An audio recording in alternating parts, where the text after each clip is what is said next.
इस वीडियो में हम बात करेंगे वन्य समाज और उपनिवेशवाद के बारे में। यानी कि वन के बारे में बात करेंगे, समाज के बारे में बात करेंगे, वन से समाज किस तरीके जुड़ा हुआ है और उपनिवेशवाद किस तरीके से जुड़ा हुआ है। जैसे हम यहाँ पर देखते हैं, जैसे कोई भी क्या है, हमारा स्कूल है, घर के चारों तरफ नज़र दौड़ा करके हम उन सभी वस्तुओं को पहचाने जो जंगल की हैं। जैसे किताब का कागज़ है, वो जंगल की लकड़ी से बना हुआ है। मेज है, कुर्सियाँ हैं, दरवाजे, खिड़कियाँ हैं, वे रंग जिनसे आपके कपड़े रंगे जाते हैं। मसाले हैं आपके, टॉफ़ी के जो सेलोफोन रैपर हैं, या बीड़ियाँ जो हैं तेंदुए के पत्ते से बनाई जाती हैं। गोंद है, शहद है, कॉफ़ी है, चाय और रबड़ है। साथ ही चॉकलेट में इस्तेमाल होने वाला तेल जो साल के बीजों से निकलता है। खाल से चमड़ा बनाने में इस्तेमाल होने वाला चर्मशोधक या दवाओं के रूप में इस्तेमाल होने वाली जड़ी बूटियाँ, इन सब को भी हमें नहीं भूलना चाहिए। हाँ, बाँस है, जलावन की लकड़ियाँ हैं, घास है, कच्चा कोयला है, पैकिंग में उपयोग होने वाली वस्तुएं हैं, फल फूल है, पशु पक्षी और ढेरों दूसरी चीज़ें हैं जो जंगल से आती है। अमेजोन या फिर हम बात करें पश्चिमी घाट के जंगलों की एक ही टुकड़े में पौधे की या एक ही टुकड़े में पौधे की लगभग 500 अलग अलग प्रजातियां मिल जाती हैं। यह विविधता तेजी से लुप्त होती जा रही है। औद्योगिकरण के दौर में 1700 से 1995 के बीच में 139 लाख वर्ग किलोमीटर जंगल यानी कि दुनिया के कुल क्षेत्रफल का हम बात करें 9.3% भाग है औद्योगिक इस्तेमाल, खेतीबाड़ी, चरागाहों और ईंधन की लकड़ी के लिए यहाँ पर साफ कर दिया गया है। तो जंगलों को दिनों दिन साफ कर किया जा रहा है। तो छत्तीसगढ़ का एक सागवन यहाँ पर दिखाया गया है। ये जो सागवन दिखाया गया है यहाँ पर, ये छत्तीसगढ़ का क्या है, सागवन है। और इसमें हम देख सकते हैं कि ये छत्तीसगढ़ का जो सागवन है, घना होने के कारण जंगल की सतह तक सूरज की रोशनी यहाँ कम ही पहुँच पाती है। और यहाँ पर हम देख सकते हैं कि पेड़ पौधे के विभिन्न आकार प्रजातियाँ हैं, यहाँ पर हम देख सकते हैं इस जंगल में। दूसरा है हमारा वनों का विनाश क्यों हो रहा है। अगर वनों के विनाश की अगर हम बात करें, वनों के लुप्त होने के सामान्यतः हम क्या कहते हैं, वन विनाश कहते हैं। वनों का लुप्त होना वन विनाश कहलाता है। वन विनाश कोई नई समस्या नहीं है, वैसे तो यह प्रक्रिया कई सदियों से चली आ रही है, लेकिन औपनिवेशिक शासन के दौरान इसने कहीं अधिक व्यवस्थित और व्यापक रूप यहाँ पर ग्रहण कर लिया है। भारत में वन विनाश के कुछ कारणों पर हम गौर करेंगे कि वन विनाश के भारत में क्या क्या कारण हैं, उन पर हम बातचीत करते हैं। यहाँ पर जमीन की बेहतरी की अगर हम बात करें, जैसे जमीन की बेहतरी की बात करें, सन 1600 में हिंदुस्तान के कुल भूभाग के लगभग छठे हिस्से पर खेती होती थी और आज यह आंकड़ा बढ़ करके आधे तक पहुंच गया है। और इन सदियों के दौरान जैसे जैसे आबादी बढ़ती गई, खाद्य पदार्थों की मांग भी यहाँ पर बढ़ती गई और वैसे वैसे किसान भी जंगलों को साफ करके खेती की सीमाओं का विस्तार देते रहे हैं। औपनिवेशिक काल में खेती में तेजी से यहाँ पर फैलाव आया है। तो यहाँ पर हम देख सकते हैं, ये जो चित्र दिखाया गया है, ये यहाँ पर घाटियाँ हैं, पूरी बड़ी पड़ी हैं। और ये लाकोता जैसे देशज अमेरिकी आदिवासी समूह हैं जो इन विशाल उत्तरी अमेरिका के जो जंगलों में यहाँ पर रहते थे। उनका अर्थतंत्र अत्यंत वैविध्यपूर्ण था। वे मक्का उगाते थे, विसन का वो शिकार करते थे, जंगली पौधों की खोज में रहते थे। और अंग्रेज आबादकारों ने विसनों के लिए विशाल भूभाग को खुला छोड़ना बेकार समझा और 1860 के बाद विसनों की बहुत बड़ी संख्या की यहाँ पर हत्या कर दी गई। तो यहाँ पर हम बात करें कि ये जो जंगल दिखाया गया है, ये विसनों के लिए यहाँ पर इस्तेमाल होता था। और ये घाटियाँ हैं यहाँ पर पूरी भरी पड़ी हैं। ये घाटियाँ हम देख सकते हैं पूरी जंगलों की भरी पड़ी हैं। तो यहाँ पर हम बात करें, इसकी कई वजह थी जिसकी वजह से जंगल साफ किए गए। अंग्रेज़ों ने यहाँ पर व्यावसायिक फसलें जैसे कि पटसन हो गया और गेहूँ हो गया, गन्ना हो गया, कपास के उत्पादन को जमकर प्रोत्साहित किया। 19वीं सदी में यूरोप में बढ़ती हुई शहरी आबादी का पेट भरने के लिए खाद्यान्न और औद्योगिक उत्पादन के लिए कच्चे माल की ज़रूरत थी और लिहाजा क्या होता है, इन फसलों की मांग में इजाफा भी होता है। और दूसरी वजह यह थी कि 19वीं सदी की शुरुआत में औपनिवेशिक सरकार ने जंगलों को अनुत्पादक समझा और उनके हिसाब से इस व्यर्थ के बियाबान पर खेती करके उससे राजस्व और कृषि उत्पादों को पैदा किया जा सकता है और इस तरह राज्य की आय में बढ़ोतरी की जा सकती है। यही वजह थी कि 1880 से 1920 के बीच में बढ़ोतरी के जो योग्य ज़मीन थी या खेती योग्य ज़मीन के क्षेत्रफल में 67 लाख हेक्टेयर की यहाँ पर बढ़त होती है। और खेती के विस्तार को हम विकास का सूचक मानते हैं, लेकिन हमें यह भी नहीं भूलना चाहिए कि ज़मीन को जोतने के पहले जंगलों की कटाई हमें करनी पड़ती है। जैसे परती ज़मीन की बात करें, परती ज़मीन पर कब्जा करके उसे खेती के योग्य बनाया जाए, यह विचार सारी दुनिया के उपनिवेशकों के बीच में शुरू से ही यहाँ पर लोकप्रिय रहा है। और यही वह विचार था जिसने विजय को न्यायोचित यहाँ पर ठहराया है। अमेरिका लेखक रिचर्ड हार्डिंग 1896 में मध्य अमेरिका में हांडोराम के बारे में लिखते हैं। आज इससे बढ़कर के रोचक सवाल कुछ और नहीं हो सकता है कि दुनिया की गैर विकसित पड़ी जमीन का क्या किया जाए। क्या इसे उस महान शक्ति के हाथों में जाना चाहिए जो इसके परिवर्तन की इच्छा रखती है, या इसे इसके वास्तविक स्वामी के हाथों में ही रहने देना चाहिए जो इसके मूल्य को नहीं समझ सकता। ये मध्य अमेरिका एक सुसज्जित घर में अर्ध बर्बरों के गिरोह जैसे हैं जो न तो इस घर का उपयोग ही कर सकते हैं और न ही इसमें आराम कर सकते हैं। फिर 3 सालों बाद अमेरिकी आधिपत्य में यूनाइटेड फ्रंट कंपनी का गठन हुआ और जिसने व्यापक पैमाने पर मध्य अमेरिका में केले उगाना शुरू कर दिया। और इस कंपनी ने इन मुल्कों की सरकारों पर इस हद तक अपना वर्चस्व स्थापित कर लिया कि इन्हें बनाना रिपब्लिकन के नाम से जाना गया। उसके बाद में पटरी पर स्लीपर की अगर बात करें, स्लीपर क्या है? रेल की पटरी के आर पार लगे लकड़ी के तख्ते जो पटरियों को उनकी जगह पर रोके रखते हैं, उन्हें हम कहते हैं स्लीपर।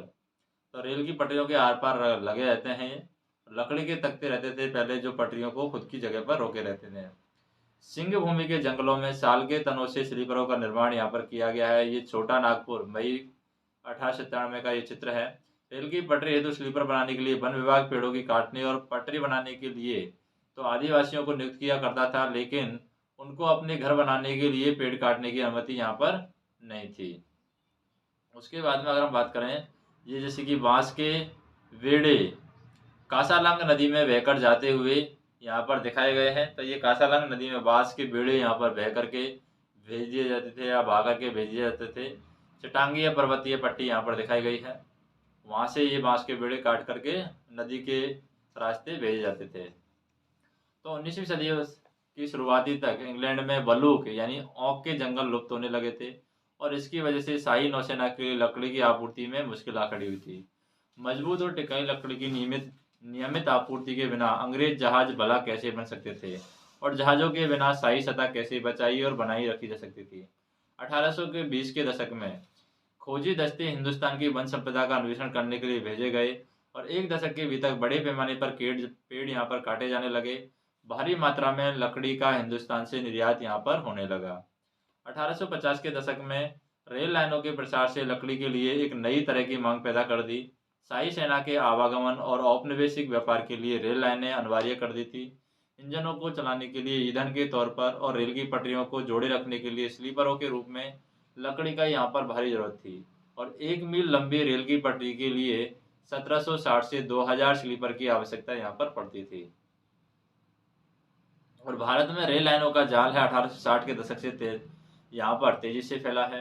1890 तक लगभग 25,500 किलोमीटर लंबी लाइनें बिछाई जा चुकी थी और 1946 में इन लाइनों की लंबाई है 7,65,000 किलोमीटर तक बढ़ चुकी थी।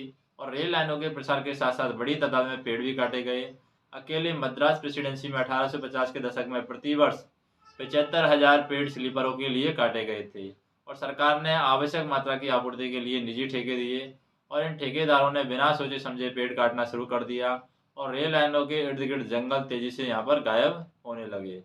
तो यहाँ पर ये बताया गया है रैगून की एक लकड़ी गोदाम में लकड़ी के सहतीर सहेजता हुआ ये हाथी है, यानी कि हाथी है ये लकड़ी की सहतीर को सहेज रहा है, यानी कि सुरक्षित रख रखा है।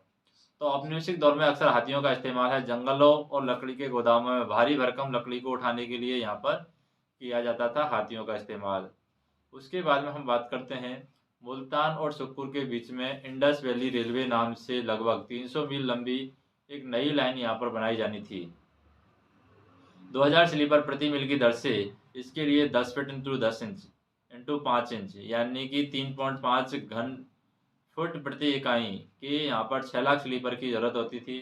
या 2 लाख क्यूबिक फीट से ऊपर लकड़ी की ज़रूरत होती थी और इन इंजनों के ईंधन के लिए लकड़ी चाहिए थी। दोनों तरफ प्रतिदिन 1 ट्रेन और 1 मन प्रति ट्रेन मील के हिसाब से सालाना 2,19,000 मन की यहाँ पर ज़रूरत होती थी। इसके अलावा ईंटों के लिए भी भारी मात्रा में ईंधन की ज़रूरत होती थी। स्लीपर मुख्य रूप से सिंध के जंगलों से आया करते थे और यह ईंधन सिंध और पंजाब के झाऊ और झाड़, यहाँ पर जो झाऊ और झाड़ के जंगलों से लाया जाना तय था। और दूसरी नई लाइनें नॉर्दर्न स्टेट रेलवे लाहौर से मुल्तान तक थी और आंकड़ों के हिसाब से इनके निर्माण के लिए 22 लाख, यानी कि हम बात करते हैं 22 लाख स्लीपरों की यहाँ पर ज़रूरत होती थी। उसके बाद में बात करते हैं ईंधन की लकड़ी इकट्ठा कर रही का घर को लौटती औरतें यहाँ पर दिखाई गई हैं। ईंधन की लकड़ी इकट्ठा करके घर को लौटती हुई औरतें हैं। ये लकड़ी ले जाता हुआ ट्रक यहाँ पर हम देख सकते हैं, ये लकड़ी ले जाता हुआ ट्रक है। लट्ठी काटने के लिए किसी क्षेत्र का चुनाव करने के बाद वन विभाग सबसे पहले चौड़ी सड़कों का निर्माण करता था जिससे ट्रकों का प्रवेश संभव हो सके। जंगलों के उन रास्तों से ही इसकी तुलना करें जिनसे होकर के लोग ईंधन की लकड़ी या दूसरे लघु वन उत्पाद इकट्ठा करने के लिए जाया करते थे।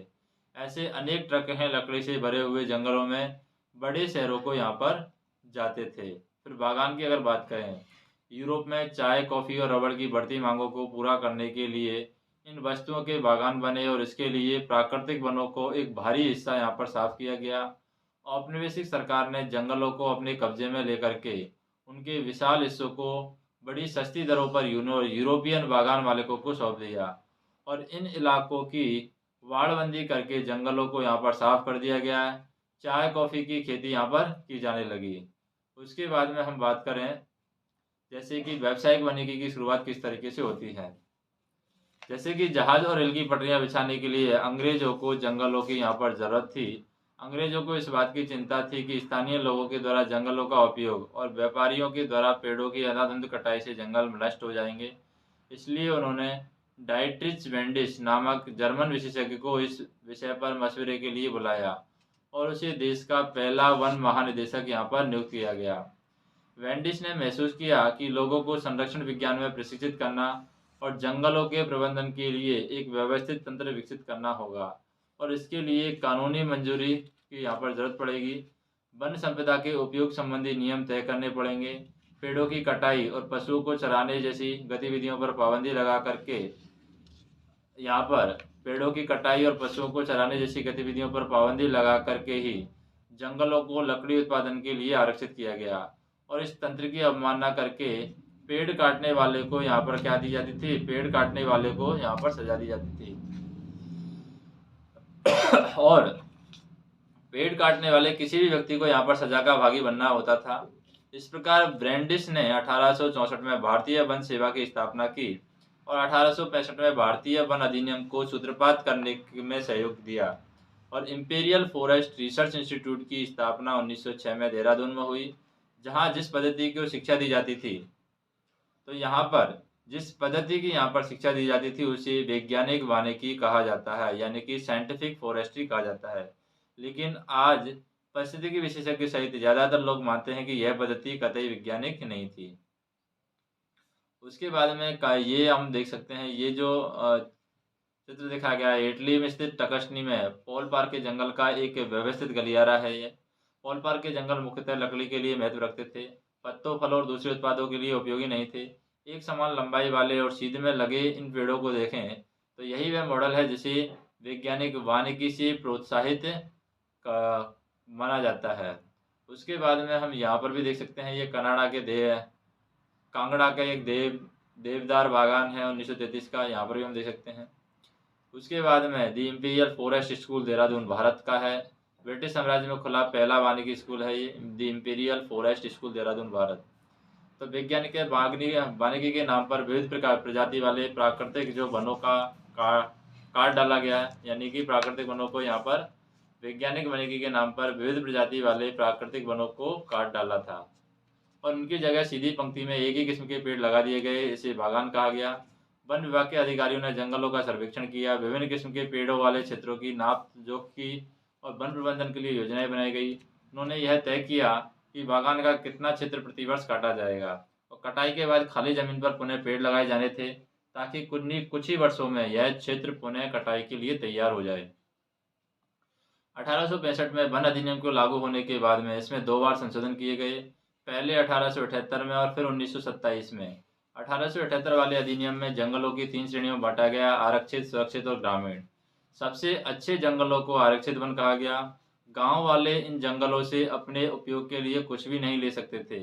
वे घर बनाने और ईंधन के लिए केवल सुरक्षित और ग्रामीण वनों से ही लकड़ी ले सकते थे। फिर है वैज्ञानिक वानिकी। क्या है वैज्ञानिक वानिकी? वन विभाग के द्वारा पेड़ों की कटाई, जिसमें पुराने पेड़ काट करके उनकी जगह नए पेड़ यहाँ पर लगाए जाते हैं। लोगों का जीवन अगर कैसे प्रभावित हुआ इसकी अगर बात करें, एक अच्छा जंगल कैसा होना चाहिए इसके बारे में वनपालों और ग्रामीणों के विचार बहुत अलग थे। जहाँ एक तरफ ग्रामीण अपनी अलग अलग ज़रूरतों के हिसाब से अपनी अलग अलग ज़रूरतों के जैसे ईंधन, चारे और पत्तों की पूर्ति के लिए वन में विभिन्न प्रजातियों का मेल चाहते थे, वहीं वन विभाग ऐसे पेड़ों की जरूरत थी जो जहाज़ों और रेलवे के लिए इमारती लकड़ियाँ मुहैया करा सके, और ऐसी लकड़ियाँ जो सख्त, लंबी और सीधी हों। इसलिए सागौन और साल जैसी प्रजातियों को प्रोत्साहित किया गया और दूसरी किस्में यहाँ पर काट डाली गई थी। जंगलों में अगर महुआ की बात करें तो यहाँ पर हम देख सकते हैं गांव वाले उजाला होने के पहले ही उठकर जमीन पर गिरे हुए महुआ के फूलों को बीनने के लिए जंगल चले जाते थे। महुआ के जो पेड़ हैं बेशकीमती होते थे। महुआ के फूल खाए भी जा सकते थे और इनका इस्तेमाल शराब बनाने के लिए भी किया जाता था, और इनके बीजों से यहाँ पर तेल भी बनाया जाता था। और यहाँ पर जैसे जैसे ईंधन, चारे और पत्तों की पूर्ति के लिए वन में विभिन्न प्रजाति का मेल चाहते थे, वही वन विभाग ऐसे पेड़ों की जरूरत थी वन विभाग को ऐसे पेड़ों की जरूरत थी जो जहाज़ और रेलवे के इमारती लकड़ी मुहैया करा सके। ऐसी लकड़ियाँ जो सख्त, लंबी, सीधी हों। इसलिए सागौन और साल जैसी प्रजातियों को प्रोत्साहित किया गया और दूसरी किस्में यहाँ पर काट डाली गई थी। सूखते हुए तेंदू के पत्ते हम यहाँ पर देख सकते हैं। जंगलों में रहने वाले बहुत सारे लोगों ने तेंदू के पत्तों की बिक्री आय का एक प्रमुख साधन थी। प्रत्येक बंडल में लगभग 50 पत्ते होते थे और एक व्यक्ति कठिन परिश्रम करके एक दिन में ज़्यादा से ज़्यादा 100 बंडल इकट्ठा कर सकता था। बच्चे, महिलाएं और वृद्ध की मुख्यतः पत्ते यहाँ पर इकट्ठा करते थे। वन इलाकों में लोग कंदमूल, फल, पत्ते और वन उत्पादों का विभिन्न ज़रूरतों के लिए यहाँ पर उपयोग करते थे। और यहाँ पर फल, कंद अत्यंत पोषक खाद्य था, विशेषकर मानसून के दौरान जब फसल कट करके घर न लाई गई हो या घर न आई हो। दवाओं के लिए जड़ी बूटियों का इस्तेमाल होता था। लकड़ी का प्रयोग हल जैसे खेतियों के औजार बनाने के लिए करते थे, और बांस से बेहतरीन बाड़ बनाई जा सकती थी। इसका उपयोग छतरी, टोकरी बनाने के लिए किया जा सकता था। सूखे हुए कुम्हाड़े के खोल का प्रयोग है पानी की बोतल के रूप में किया जा सकता था। जंगलों में लगभग सब कुछ उपलब्ध था। पत्तों को जोड़ जोड़ करके खाओ फेंको किस्म के पत्तल और दोने यहाँ पर बनाए जा सकते थे। सियादी की लताओं से रस्सी बनाई जा सकती थी। सैमूर यानी सूती रेशम के कांटेदार छाल पर सब्जियां छिली जा सकती थी, और महुए के पेड़ से खाना पकाने और रोशनी के लिए यहाँ पर तेल निकाला जा सकता था। उसके बाद में खलियानों से अनाज लाते हुए हम देख सकते हैं। खलियानों से अनाज लाते हुए व्यक्ति यहाँ पर दिखाए गए हैं। खलियानों से पुरुष टोकरियों में अनाज ला रहे हैं और पुरुष अपने कंधों के आर पार एक छड़ी में बंधी टोकरियों को लाते हैं, जबकि औरतें इन टोकरियों को अपने सिर पर रख करके लाती हैं। वन अधिनियम के चलते देश भर में गांव वालों की मुश्किलें बढ़ गई। इस कानून के बाद घर के लिए लकड़ी काटना, पशुओं को चराना, कंदमूल, फल इकट्ठा करना आदि रोजमर्रा की जो गतिविधियां हैं गैरकानूनी कर दी गई। अब उनके पास जंगलों से लकड़ी चुराने के अलावा कोई चारा नहीं था, और पकड़े जाने की स्थिति में भी वन रक्षकों की दया पर होते जो उनसे घूस बैठते थे। और जलावनी लकड़ी एकत्र करने वाली औरतें विशेष तौर से परेशान रहती थी। मुफ्त खाने पीने की मांग करके लोगों को तंग करना पुलिस और जंगल के चौकीदारों के लिए यहाँ पर सामान्य बात हो गई थी। वनों के नियमन से खेती किस तरीके से प्रभावित हुई इसकी अगर बात करें तो यहाँ पर ये कि टोंगिया खेती एक ऐसी व्यवस्था है थी। ये टोंगिया के नाम की खेती है। तो टोंगिया खेती एक ऐसी व्यवस्था थी जहाँ किसानों को कुछ समय के लिए बागानों में ही खेती करने की आज़ादी थी। 1921 में बर्मा के थर्रावाड़ी डिवीजन से लिए गए चित्र में किसान धान बो रहे हैं। तो यहाँ पर ये किसान है धान बो रहे हैं, और लोहे की छोर वाले लंबे बांसों की सहायता से पुरुष धरती में छेद बनाते थे और औरतें प्रत्येक छेद में यहाँ पर धान बोती थी। फिर वनों के नियमन से खेती किस तरीके से प्रभावित हुई अगर इसकी हम बात करें तो यूरोपीय उपनिवेशवाद का सबसे गहरा प्रभाव है झूम और घुमंती खेतों की प्रथा पर दिखाई पड़ता है। एशिया, अफ्रीका, दक्षिण अमेरिका के अनेक भागों में यह खेती का एक परंपरागत तरीका था। इसके कई स्थानीय नाम हैं, जैसे कि दक्षिण पूर्वी एशिया में लादिंग, मध्य अमेरिका में मिल्पा, अफ्रीका में चितमेन या तावी, और श्रीलंका में चेना या हिंदुस्तान में घुमंतू खेती के लिए दया, पेंदा और बेबर, नेमड़, झूम, पोंडू, खदाद और कुमरी ऐसे ही कुछ स्थानीय नाम यहाँ पर बताए गए हैं।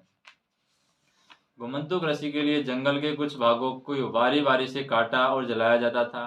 मानसून की पहली बारिश के बाद इस राख में बीज बो दिए गए ताकि अक्टूबर नवंबर में फसल काटी जाती और इन खेतों पर 2 या 1 साल खेती करने के बाद इन्हें 12 से 18 साल के लिए पड़ती छोड़ दिया जाता था, जिससे वहाँ फिर से जंगल पनप आए थे। और इन भूखंडों में मिश्रित फसलें उगाई जाती थी, जैसे कि मध्य भारत, अफ्रीका में ज्वार बाजरा, ब्राज़ील में कसावा, लैटिन अमेरिका के अन्य भागों में मक्का और फलिया। यूरोपीय वन रक्षकों की नज़र में यह तरीका जंगलों के लिए नुकसानदेह था। उन्होंने महसूस किया कि यहाँ कुछ एक सालों के अंतर पर खेती यहाँ पर की जा रही है और ऐसी ज़मीन पर रेलवे के लिए इमारती लकड़ी वाले पेड़ यहाँ पर नहीं उगाए जाते थे। जंगलों के पैदा और पौधों हिस्सों को जलाने की बात करें, यहाँ पर घुमंतू खेती में जंगलों को साफ किया जाता था। सामान्यतः चट्टानों को ढलानों पर पेड़ों को काटने के बाद राख के लिए इन्हें जला दिया जाता था। उसके बाद इस क्षेत्र में बीज बिखेर दिए जाते थे और वर्षा से सिंचाई के लिए इनको छोड़ दिया जाता था। फिर वर्षा से क्या है, इन खेतों की अपने आप यहाँ पर सिंचाई होती थी। उसके बाद में बात करें, साथ ही जंगल जलाते समय बाकी बेशकीमती पौधों को भी फैलती लपेटों की चपेट में आ जाने का खतरा यहाँ पर बना रहता था। और घुमंतू खेती के कारण सरकार के लिए लगान का हिसाब रखना भी मुश्किल था, इसलिए सरकार ने घुमंतू खेती पर रोक लगाने का फैसला किया। और इसके परिणाम स्वरूप क्या हुआ, अनेक समुदायों को जंगलों के घरों में जबरन विस्थापित कर दिया गया और कुछ को अपना पेशा बदलना पड़ा यहाँ पर, और कुछ ने छोटे बड़े विद्रोह के जरिए यहाँ पर प्रतिरोध भी किया है। उसके बाद में अगर हम बात करें शिकारी को आज़ादी कैसी थी, यानी शिकार की आज़ादी कैसी थी, शिकार के बारे में क्या बताया गया है, तो जंगल संबंधी नए कानूनों से वनवासियों के जीवन को एक तरह से प्रभावित किया है। वन कानूनों के पहले जंगलों में या उनके आसपास रहने वाले बहुत सारे लोग हिरण, तीतर जैसे छोटे मोटे शिकार करके जीवन यापन करते थे और यह पारंपरिक प्रथा है अब गैर कानूनी हो गई थी। शिकार करते हुए पकड़े जाने को अवैध शिकार के लिए दंडित किया जाता था। मछली मारने वाला एक लड़का यहाँ पर दिखाया गया है। अब बच्चे अपनी माँ बाप के साथ जंगल जाते थे। बहुत जल्दी ही वे मछली पकड़ना, वन उत्पादों को इकट्ठा करना, खेती करना सीख लेते थे। और बांस के ट्रैप को, जिसे वह लड़का अपने हाथ में पकड़े हुए हैं, ये बांस का ट्रैप है, बहाव के मुहाने पर रखने पर मछली इसमें यहाँ पर फंस जाती थी। तो यहाँ पर हम बात करें पारंपरिक प्रथा जब गैरकानूनी हो गई थी, शिकार करते हुए पकड़े जाने पर अवैध शिकार के लिए उनको दंडित किया जाता था। तो यहाँ एक तरफ वन कानूनों ने लोगों को शिकार की परंपरागत अधिकार से वंचित कर दिया, वही बड़े जानवरों का आखेट है यहाँ पर एक खेल बन गया था। हिंदुस्तान में बांगो दूसरे जानवरों का शिकार करना सदियों से दरबारी और नवाबी संस्कृति का हिस्सा रहा है। अनेक मुगल कलाकृतियों में शहजादों और सम्राटों को शिकार का मजा लेते दिखाया गया है, किंतु औपनिवेशिक शासन के दौरान शिकार का चलन है इस पैमाने तक बढ़ गया कि जो कई प्रजातियां हैं वो इनका आनंद लेती थी। और जब ये बढ़ गया तो कई प्रजातियां लगभग पूरी तरीके से लुप्त हो गई थी। अंग्रेजों की नज़र में बड़े जानवर जंगली बर्बर और आदि समाज के प्रतीक चिन्ह थे और उनका मानना था कि खतरनाक जानवरों को मार करके वे हिंदुस्तान को सभ्य बनाएंगे। बाघ, भेड़िए और दूसरे बड़े जानवरों के शिकार करके यह कह करके ये इनाम दिया गए कि इससे किसानों को खतरा है। और 1875 से 1925 के बीच इनाम की लालच में 80,000 से ज़्यादा बाघ मारे गए, 1.5 लाख तेंदुए मारे गए और 2 लाख भेड़िए मार गए थे। और धीरे धीरे बाघ के शिकार को एक खेल की ट्रॉफी के रूप में देखा जाने लगा। अकेले जॉर्ज यूल नामक अंग्रेजी अफसर ने 400 बाघों को मार गिराया। प्रारंभ में जंगल के कुछ इलाके शिकार के लिए आरक्षित थे और काफ़ी समय बाद पर्यावरणविद और संरक्षणवादियों ने आवाज़ उठाई कि जानवरों को इन सारी प्रजातियों की सुरक्षा होनी चाहिए, न कि उनको मारा जाना चाहिए। तो यहाँ पर अगर हम बात करें, ये नेपाल में शिकार के बाद लॉर्ड रीडिंग यहाँ पर दिखाए गए हैं। फोटो में यहाँ पर मृत बाघों की गिनती कर सकते हैं, 1 2 3 4 5 6 7 8 हैं। और ब्रिटिश औपनिवेशिक अफसर और राजा जब शिकार के लिए जाते तब उनके साथ नौकरों की एक पूरी फौज होती थी। गांव के कुशल शिकारी हाका लगाते थे और सांप को बस गोली भर जहाँ पर चलाना होता था। तो बेंगा की बात करें, बेंगा मध्य भारत का एक वन समुदाय है बेंगा। और 1892 में जब उनकी घुमंती खेतों पर रोक लगा दी जाती है तब उन्होंने सरकार को यह याचिका दी कि हर रोज़ हम फाका करते हैं क्योंकि हमारे पास खाने का अनाज नहीं है। हमारे पास सिर्फ एक ही दौलत है, वह है हमारी कुल्हाड़ी। हमारे पास अपने तन ढकने के कपड़े नहीं हैं। आग ताप कर हम ठंडी रातें गुजारते हैं। हम अब खाने के लिए मर रहे हैं। हम कहीं भी यहाँ पर नहीं जा सकते या जा भी नहीं सकते हैं। हमने ऐसी क्या गलती की है कि सरकार हमारी परवाह नहीं करती। कैदियों को जेलों में पर्याप्त भोजन दिया जाता था है और घास उगाने वालों को भी यहाँ पर उनकी ज़मीन से बेदखल नहीं किया जाता है। लेकिन हम जो यहाँ कई पीढ़ियों से रहते हैं, हमें सरकार ने हमारा अधिकार नहीं दिया है। नए व्यापार और नए रोजगार और नई सेवाओं की अगर हम बात करें, जंगलों पर वन विभाग का नियंत्रण स्थापित हो जाने से लोगों को कई तरह के नुकसान हुए, लेकिन कुछ लोगों को व्यापार के नए अवसरों का लाभ भी मिला है। कई समुदाय है अपने परंपरागत पैसे छोड़ करके वन उत्पादों का व्यापार करने लगे। महज हिंदुस्तान ही नहीं बल्कि पूरी दुनिया भर में कुछ ऐसा ही नज़ारा दिखता है। उदाहरण के लिए अगर हम बात करें, उदाहरण के लिए 19वीं सदी के मध्य में ऊंची जगहों पर रह करके मैनियोक उगाने वाले ब्राज़ील अमेज़न के मुनदुरुकु समुदाय के लोगों ने व्यापारियों को रबड़ की आपूर्ति के लिए जंगली रबड़ से वृक्षों से लेटेक्स एकत्र करना प्रारंभ कर दिया और कालांतर में वे व्यापार चौकियों की ओर नीचे उतर आए और पूरी तरह व्यापारियों पर वे निर्भर हो गए। यहाँ पर पुतुमायो में रबड़ की निकासी की बात करें, पुतुमायो में रबड़ की निकासी की बात करें तो दुनिया भर में बागानों में काम की स्थितियां भयावह थी। अमेज़न के पुटुमायो क्षेत्र में पेरुवियन रबड़ कंपनी द्वारा रबड़ की निकासी हुई तो तोस कहे जाने वाले स्थानीय इंडियनों की बेगार पर निर्भर थी और 1900 से 1912 के बीच पेटुमाओ में 4000 टन रबड़ का उत्पादन हुआ और इसी दौरान इंडियन आबादी में यंत्रणा, रोगों और पलायन के चलते 30,000 की गिरावट आई। रबड़ कंपनी के एक वेतनभोगी ने वर्णन किया है कि रबड़ का संग्रहण कैसे किया जाता है। मैनेजरों ने सैकड़ों इंडियनों को स्टेशन पर उपस्थित होने का निर्देश दिया और उसने इनकी कवायना और छुरा पकड़ और इन बेबस इंडियनों को कत्लेआम शुरू कर दिया। थोड़ी ही देर में बच्चे, महिलाओं और पुरुषों की 150 लाशों ने जमीन ढक गई थी और खून से नहाए हुए दया की भीख मांगते हुए जिंदा बचे लोगों को मुर्दों के ढेर के साथ में जला दिया गया। और मैनेजर चिल्लाया, मैं उन सभी इंडियनों को खत्म कर देना चाहता हूँ जो रबड़ लाने के लिए दिए गए मेरे आदेशों को नहीं मानते हैं। फिर हम बात करें, हिंदुस्तान में वन उत्पादों का व्यापार है कोई अनोखी बात नहीं थी। मध्यकाल से ही आदिवासी समुदायों द्वारा बंजारा द्वारा घुमंती समुदायों के माध्यम से हाथियों और दूसरे सामान जैसे खाल, सींग, रेशम के कोए, हाथी दांत, बांस, मसाले, रेशे, घास, गोंद और राल के व्यापार के सबूत यहाँ पर मिलते हैं। लेकिन अंग्रेजों के आने के बाद व्यापार पूरी तरीके से सरकारी नियंत्रण में चला गया। ब्रिटिश सरकार ने कई बड़े यूरोपीय व्यापारी कंपनियों के विशेष इलाकों में वन उत्पादों के व्यापार की इजारेदारी यहाँ पर सौंप दी थी। स्थानीय लोगों के द्वारा शिकार करने और पशुओं को चलाने पर बंदिशें लगा दी गई और इन प्रक्रियाओं में मद्रास प्रेसिडेंस के कोरावा, कराचा और येरुकुला जैसे अनेक जरावाहे और घुमंतू समुदाय अपने जीवन से हाथ धो बैठे थे। इनमें से कुछ को अपराधी कबीले कहा जाने लगा और ये सरकार की निगरानी में फैक्ट्रियां, लादानों और बागानों के काम करने को यहाँ पर मजबूर हो गए थे। काम के नए अवसरों का मतलब यह नहीं था कि उनकी जीवन स्थिति में हमेशा सुधार ही हुआ हो।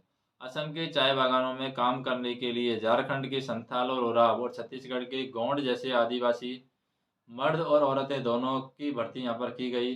उनकी मजदूरी बहुत कम थी और कार्य परिस्थिति उतनी खराब थी। उन्हें उनके गांवों से उठा करके भर्ती तो कर लिया गया, लेकिन उनकी वापसी आसान यहाँ पर नहीं थी। इजारेदारी की बात करें तो एक तरीके से ये क्या होता है, एकाधिकार होता है इजारेदारी। फिर वन विद्रोह की अगर हम बात करें, वन विद्रोह किस तरीके से हुआ। हिंदुस्तान और दुनिया भर में वन समुदायों ने अपने ऊपर थोपे गए बदलाव के खिलाफ बगावत की। संथाल परगना में सिंधु और कानू, छोटा नागपुर में बिरसा मुंडा और आंध्र प्रदेश में अल्लूरी सीताराम राजू की को लोकगीतों और कथाओं में अंग्रेजों के खिलाफ उभरे आंदोलनों के नायक के रूप में आज भी याद किया जाता है। अब हम बस्तर रियासत में 1910 में हुए ऐसे ही एक विद्रोह का विस्तार से हम अध्ययन करेंगे। बस्तर में किस तरीके से विद्रोह हुआ है, तो यहाँ पर बात कर सकते हैं बस्तर में जो विद्रोह हुआ है। बस्तर छत्तीसगढ़ के सबसे दक्षिणी छोर पर आंध्र प्रदेश, उड़ीसा और महाराष्ट्र की सीमाओं से लगा हुआ क्षेत्र है। बस्तर का जो केंद्रीय भाग है वो पठारी है और इस पठार के उत्तर में छत्तीसगढ़ का मैदान और दक्षिण में गोदावरी का मैदान है। इंद्रावती नदी बस्तर के आसपास पूर्व से पश्चिम की तरफ बहती है। बस्तर में मरिया, मुरिया गोंड, दुर्वा, बतरा, हलवा आदि अनेक आदिवासी समुदाय रहते हैं। अलग अलग जबानें बोलने के बावजूद इनके रीति रिवाज और विश्वास एक जैसे हैं। बस्तर के लोग मानते हैं कि हर एक गांव को उनकी जमीन धरती माँ से मिली है और बदले में प्रत्येक खेती हर त्योहार पर धरती को चढ़ावा चढ़ाते हैं। धरती के अलावा वे नदी, जंगल और आत्मा पहाड़ों को, आत्मा को भी उतना ही मानते हैं। चूंकि हर गांव को अपनी चौधी पता होती है, इसलिए वे लोग इन सीमाओं के भीतर समस्त प्राकृतिक संपदाओं की देखभाल करते हैं। यदि एक गांव के लोग दूसरे गांव के जंगल, या फिर हम बात कर सकते हैं कि एक गांव के लोग अगर दूसरे गांव के जंगल पर कब्जा करेंगे या दूसरे गांव के जंगल पर नियंत्रण पाएंगे तो क्या होगा? अगर एक गांव के लोग दूसरे गांव के जंगल से थोड़ी लकड़ी अगर लेना चाहते हैं, दूसरे गांव के जंगल से भी अगर यहाँ पर थोड़ी लकड़ी है अगर वो लेना चाहते हैं, तो इसके बदले में एक छोटा शुल्क यहाँ पर अदा वो करते हैं। और जब ये छोटा अदा शुल्क करते हैं तो इसे हम देवदारी दांड या मान सकते हैं, देवदारी दांड मान सकते हैं हम इसको, जिन्हें वेतन के रूप में हर घर से थोड़ा थोड़ा अनाज दिया जाता है। हर वर्ष एक बड़ी सभा का आयोजन होता है जहां परगनों के गांवों के मुखिया जुड़ते हैं और जंगल सहित तमाम दूसरे अहम मुद्दों पर यहाँ पर चर्चा होती है। उसके बाद में बात करें, जैसे कि यहाँ पर एक बताया गया है कि जब ये चर्चा होती है, बस्तर में सेना का कैंप यहाँ पर दिखाया गया है। बस्तर में सेना का एक कैंप देख सकते हैं, 1910 में लिया गया है। सेना तंबुओं, बावर्चियों और सिपाहियों के साथ चलती थी और यहाँ एक सिपाही विद्रोहियों से सुरक्षा के लिए कैंप की पहरेदारी भी कर रहा है। लोगों की भय की अगर बात करें, लोगों के भय में औपनिवेशिक सरकार ने 1905 में जब जंगल के 2/3 हिस्से को आरक्षित करके घुमंतू खेती को रोकने और शिकार व अन्य वन्य उत्पादों के संग्रह पर पाबंदी लगाने जैसे प्रस्ताव रखे, तो बस्तर के लोग हैं बहुत परेशान हो गए थे। कुछ गांवों को आरक्षित वनों में इस शर्त पर रहने दिया गया कि वे वन विभाग के लिए पेड़ों की कटाई और ढुलाई का काम मुफ्त करेंगे और जंगल को आग से बचाए रखेंगे। बाद में इन्हीं गांवों को वन ग्राम कहा जाने लगा। बाकी गांव के लोग हैं बगैर किसी सूचना और मुआवजे के हटा दिए गए। काफ़ी समय से गांव वाले ज़मीन के बढ़े हुए लगान और औपनिवेशिक अफसरों के हाथों बेगार और चीज़ों की निरंतर मांग से वो त्रस्त थे। इसके बाद में भयानक अकाल का दौर आया, पहले 1899 से 1900 में, फिर 1907 से 1908 में वन आरक्षण ने चिंगारी का काम यहाँ पर किया है। जैसे भेड़ियों ने, अगर हम बात करें, ये यहाँ पर एक बताया गया है कि भेड़ियों ने 400 लोगों को इकट्ठा करके सारे बकरों की कुर्बानी दी और जब ये सारे बकरों की कुर्बानी दी थी तो दीवान, जिसके बीजापुर की तरफ से आने की संभावना थी, इनको बीच में ही रोकने के लिए या इनको बीच में ही यहाँ पर रोका जाता है और 10 फरवरी को चली इस भीड़ ने पुलिस चौकी और मारेगा इसको जला दिया। केसलपुर में लाइने व पशु अवरोधशाला और टोकापाल में भी एक स्कूल को जलाया गया। दीवान को सुरक्षित वापस लाने के लिए भेजे गए स्टेट रिजर्व पुलिस के एक हेड कांस्टेबल, 4 हेड कांस्टेबलों को बंधक बना लिया गया। एक दस्ता है करंजी स्कूल जलाने के लिए छोड़ दिया गया और इस भीड़ ने गार्डों के साथ कोई बदसलूकी करने के बजाय उनके हथियार उनसे छीन ले लिए और उन्हें छोड़ दिया। भेड़िया माझी के नेतृत्व में बागियों के एक दल ने कोयर नदी का रास्ता लिया क्योंकि दीवान मुख्य सड़क छोड़ करके उधर से आ सकता था। बाकी लोग बीजापुर से आने वाली मुख्य सड़क को बंद करने के लिए दिलमिल्ली में चले गए और बुद्ध माझी और हरचंद नायक ने मुख्य दल की कमान यहाँ पर संभाली है। तो लोगों ने बाजारों में त्योहारों के मौके पर जहाँ कहीं भी कई गांवों के मुखिया और पुजारी इकट्ठा होते थे, वहां जमा होकर के इन मुद्दों पर चर्चा करना प्रारंभ कर दिया।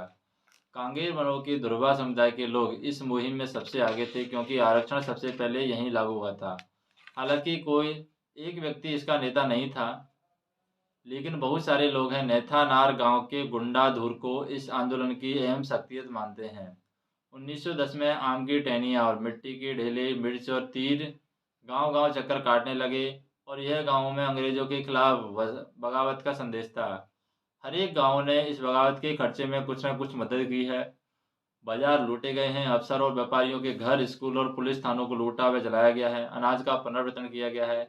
जिन पर हमले हुए उनमें से ज़्यादातर लोग औपनिवेशिक राज और उनके दमनकारी कानूनों से किसी न किसी रूप से जुड़े हुए थे। इन घटनाओं के बाद एक चश्मदीद गवाह मिशनरी विलियम बार्ड ने लिखा है कि पुलिस वाले व्यापारियों, जंगलों के अर्दलियों, स्कूल मास्टर और प्रवासियों का हजूम चारों तरफ से दग दग यानी कि जगदलपुर में चला जा रहा है। अंग्रेजों ने बगावत को कुचल देने के लिए सैनिक भेजे। आदिवासी नेताओं ने बातचीत करनी चाहिए, लेकिन अंग्रेजी फौज ने उनके तंबुओं को घेर करके उन पर गोलियां चला दी और इसके बाद बगावत में शरीक लोगों पर कोड़े बरसाते और उन्हें सजा देते हुए सैनिक गांव-गांव घूमने लगे और ज़्यादातर गांव खाली हो गए थे क्योंकि लोग भाग करके जंगलों में चले गए थे। और अंग्रेजों को यहाँ पर फिर से नियंत्रण पाने में 3 महीने लग गए और फिर भी वे गुंडाधूर को कभी नहीं पकड़ पाए। विद्रोहियों को सबसे बड़ी जीत यह रही थी कि आरक्षण का काम कुछ समय के लिए स्थगित कर दिया गया। आरक्षण क्षेत्र को भी लगभग 1910 से पहले की योजना से लगभग आधा कर दिया गया। बस्तर के जंगलों लोगों की कहानी यही खत्म नहीं होती है। आज़ादी के बाद भी लोगों को जंगलों से बाहर रहने और जंगलों को औद्योगिक उपयोग के लिए आरक्षित रखने की नीति कायम रही है। 1970 के दशक में विश्व बैंक ने प्रस्ताव रखा कि कागज उद्योग को लुगदी उपलब्ध कराने के लिए 46 हेक्टेयर प्राकृतिक सालों वनों की जगह देवदार के पेड़ लगाए जाएं, लेकिन स्थानीय पर्यावरणविदों के विरोध के फलस्वरूप इस परियोजना को रोक दिया गया। और एशिया के एक और हिस्से इंडोनेशिया की तरफ चलते हैं, वहाँ भी ज़रा चलकर देखते हैं कि वहाँ पर क्या हो रहा था। उससे पहले अगर हम बात करें कि बस्तर में रहने वाले बुजुर्ग इस लड़ाई के बारे में क्या लिखते हैं। यहाँ पर बस्तर में रहने वाले बुजुर्ग हैं इस लड़ाई के बारे में लिखते हैं जिसे उन्होंने अपने माता पिता से सुना था। वे बताते हैं, क्या बताते हैं यहाँ पर, वो बताते हैं जैसे यहाँ पर कनकापाल के पौदियामी गंगा को उनके पिता पौदियामी ताकेल ने बताया कि अंग्रेजों ने आकर के ज़मीन लेनी शुरू कर दी। राजा के आसपास क्या हो रहा है इसकी परवाह नहीं थी, इसलिए ज़मीन ली जा रही थी। यह देख उसके समर्थकों को लोगों को इकट्ठा किया। लड़ाई शुरू हुई, इसके कट्टर समर्थक मारे गए और बाकियों पर कोड़ों से मार पड़ी। मेरे पिता तो यहाँ पर पौदियामी ताकेली को भी कीड़ों क्या यहाँ पर क्या है, कीड़ों मतलब कि एक तरीके से हम कह सकते हैं कोड़ों से पीटा गया था। कीड़ों नहीं, कोड़ों से पीटा गया, लेकिन वह भागने में कामयाब हुए, बच निकले। और यह आंदोलन अंग्रेजों से छुटकारा पाने के लिए था। अंग्रेजों ने उनके घोड़ों से बांध करके घसीटा करते थे। हर एक गाँव में 2-4 लोग हैं। जगदलपुर गए और चिंतपाल के गार्गी देवा और माकोला और माकी मिराज के दौल और अमरामुंदी वालेरस और वंदा पांडु पालेम का ओंगा और दूसरे ढेर सारे लोग थे। इसी तरीके से नंद रासा के एक बुजुर्ग चंद्रू ने कहा है कि लोगों की तरफ पुरानिया थे। पालेम के मिल्ले मुदाल और नंदरसा के सोएकाल दुर्गा और पंडवा माझी, हर परगना से लोग हैं यहाँ पर अलनार तराई इकट्ठा हुए और एक झटके में पलटन ने सबको घेर लिया। और गुंडा धूर उड़ सकते थे लेकिन उठ निकले, लेकिन तीर कमान वाले अब क्या करें। रात में लड़ाई होने लगी थी। लोग झोंपड़ियों में छिप करके पेट के बल भागे और फौज की पलटन भी भागी। जो लोग जिंदा बचे थे किसी तरह अपने गांव घर पहुंचे थे। उसके बाद में हम बात करें जैसे कि जावा में जंगलों में हुए बदलाव। जावा में किस तरीके से जंगलों में बदलाव हुए उसकी बात करें तो जावा को आजकल इंडोनेशिया के चावल उत्पादक द्वीप के रूप में जाना जाता है, लेकिन यह एक ज़माने में यह क्षेत्र अधिकांशतः वनाच्छादित था और इंडोनेशिया का एक डच उपनिवेश था। और जैसा कि हम देखेंगे कि भारत और इंडोनेशिया के वन कानूनों में कई समानताएं हैं। इंडोनेशिया में जावा की वह क्षेत्र है इंडोनेशिया में क्या है, जावा ही वह क्षेत्र है जहां डचों ने वन प्रबंधन की शुरुआत की थी। अंग्रेजों की तरह वे भी जहाज बनाने के लिए जावा से लकड़ी हासिल करना चाहते थे और सन 1600 में जावा की अनुमानित आबादी 34 लाख थी। हालांकि उपजाऊ मैदानों में ढेर सारे गांव थे, लेकिन पहाड़ों में भी घुमंतू खेती करने वाले अनेक समुदाय यहाँ पर रहते थे। जावा के लकड़हारों की अगर बात करें, जावा में कलांग समुदाय के लोग कुशल लकड़हारे और घुमंतू किसान थे। उनका महत्व इस बात से आंका जा सकता है कि 1755 में जब जावा की माताराम रियासत बढ़ी तो यहाँ के 6000 कलांग परिवारों को भी दोनों राज्यों में बराबर बराबर बांट दिया गया। उनके कौशल के बगैर सागौनों की कटाई कर राजाओं के महल बनवा करके बहुत मुश्किल था। डचों ने जब 18वीं सदी में वनों पर नियंत्रण स्थापित करना आरंभ कर दिया, तब उन्होंने भी कोशिश की कि कलांग उनके लिए काम करे और 1770 में कलांगों ने एक डच किले पर हमला करके इसका प्रतिरोध किया, लेकिन इस विद्रोह को यहाँ पर दबा दिया गया। फिर डच वैज्ञानिक वानिकी की अगर बात करें, 19वीं सदी में जब लोगों के साथ साथ इलाकों पर भी नियंत्रण स्थापित करना जरूरी लगने लगा, तो डच उपनिवेशकों ने जावा में वन कानून लागू करके ग्रामीणों की जंगल तक पहुंच पर बंदिशें थोप दी और इसके बाद नाव और घर बनाने जैसे खास उद्देश्यों के लिए सिर्फ चुने हुए जंगलों से लकड़ी काटी जा सकती थी। और वह भी कड़ी निगरानी में ग्रामीणों को मवेशी चराने और बिना परमिट लकड़ी ढोने और जंगल से गुजरने वाली सड़क पर घोड़ा गाड़ी और जानवरों पर चढ़ करके आने जाने के लिए यहाँ पर दंडित किया जाने लगा। भारत की तरह भारत की तरह यहाँ भी जहाज और रेल लाइनों के निर्माण और वन प्रबंधन और वन सेवाओं को लागू करने की आवश्यकता पैदा की गई। 1882 में अकेले जावा में ही 2,80,000 स्लीपरों का निर्यात किया गया। पेड़ काटने, लट्ठों को ढोने और स्लीपर्स की बात करें, स्लीपर तैयार करने के लिए श्रम की आवश्यकता थी। डचों ने पहले तो जंगलों में खेती की जमीन पर लगान लगा दिया, बाद में कुछ गांवों को इस शर्त पर इससे मुक्त कर दिया कि सामूहिक रूप से पेड़ काटने और लकड़ी ढोने के लिए भैंस उपलब्ध कराने का काम मुफ्त में किया करेंगे। और इस व्यवस्था को ब्लेंडा गॉन्डिस्टेन के नाम से जाना जाने लगा। और बाद में वन ग्रामीण वासियों को लगान माफी के बजाय थोड़ा बहुत मेहनताना तो दिया जाने लगा, लेकिन वन भूमि पर खेती करके उनके अधिकार यहाँ पर सीमित कर दिए गए। उसके बाद में बात करते हैं सामन की चुनौती। सामन की चुनौती क्या है? सन 1890 के आसपास सागौनों के जंगलों में स्थित रांदू वातुंग या रांदू ब्लातुंग गांव के निवासी श्रौंतिको सामी ने जंगलों पर राष्ट्रीय या राजकीय मालिकाने पर सवाल खड़ा करना प्रारंभ कर दिया। उनका तर्क था, क्योंकि हवा, पानी, जमीन और लकड़ी राज्य की बनाई हुई नहीं है, इसलिए उन पर उनका अधिकार नहीं हो सकता। जल्दी ही एक व्यापक आंदोलन खड़ा हो गया और इस आंदोलन को संगठित करने वालों में सामिन का दामाद भी सक्रिय था। 1907 तक 3,000 परिवार इनके विचारों को मानने लगे। डच जब जमीन का सर्वेक्षण करने आए तो यहाँ पर सामिन वादियों ने अपनी जमीन पर लेट करके उनका विरोध किया, जबकि दूसरों ने लगान और जुर्माना भरने और बेगार करने से इनकार कर दिया। तो यहाँ पर यूनाइटेड ईस्ट इंडिया कंपनी के एक अफसर डर्क वान डोजेनड्रॉप ने उपनिवेशकालीन जावा में कहा था कि बटावियों के लोगों, चौको पढ़ो, यानी कि चौक पढ़ो, आश्चर्य से सुनो, मुझे जो कुछ तुम्हें बताना है। हमारे बेड़े नष्ट हो चुके हैं, हमारा व्यापार मुरझा चुका है, हमारा नौकायान नष्ट होने वाला है। उत्तरी ताकतों से हम बेपनाह दौलत दे करके जहाज़ों को बनाने के लिए लकड़ी और दूसरी सामग्री यहाँ पर खरीदते हैं। जावा में हम सामरिक और व्यापारिक संगठित दलों को, जिनकी जड़ें धरती में धसी हुई हैं, छोड़ते हैं। हाँ, जावा के जंगलों में एक सम्मानजनक नौसेना के निर्माण को बहुत ही कम समय में संभव करने के लिए पर्याप्त लकड़ी है। साथ ही जितनी ज़रूरत हो सके उतनी व्यापारिक जहाज़ों को बनाने के लिए भी इसके बावजूद जावा के जंगल उतनी तेज़ी से उगते हैं जितनी तेज़ी से उन्हें काटा जाता है। उचित प्रबंधन और अच्छी देखरेख के साथ ये स्रोत है, कभी भी खत्म नहीं होंगे। उसके बाद में यहाँ पर हम बात करते हैं, जैसे कि ये सुमात्रा है, डच ईस्ट इंडिया कंपनी का शासन था, रेलवे लाइनें यहाँ पर बिछाई गई हैं। इंडोनेशिया के ज़्यादातर जंगल है सुमात्रा में। फिर है कालीमातान में है, और कालीमातान और पश्चिमी इरियान में है। और जावा वह जगह है जहाँ डचों ने अपनी वैज्ञानिक वानिकी की शुरुआत की थी। और यह द्वीप जो अब जंगल चावल उत्पादन के लिए मशहूर है, कभी सौगानों के जंगल से ढका रहता था। तो ये अभी किसके उत्पादन के लिए? चावल उत्पादन के लिए मशहूर है। इधर हम बात करें मलाया राज्य, दक्षिणी चीन सागर, ब्रिटिश औपनिवेशिक शासन, सिंगापुर का, उत्तरी बार्नियो, सरावाक का है।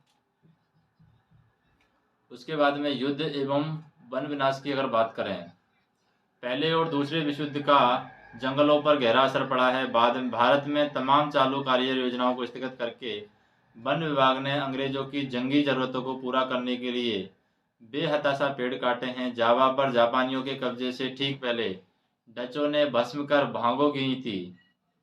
करके भागो नीति अपनाई, जिसके तहत आरा मशीनों और सागौनों का विशाल लट्ठों को ढेर जला दिए गए, जिससे वे जापानियों के हाथ न लग पाए।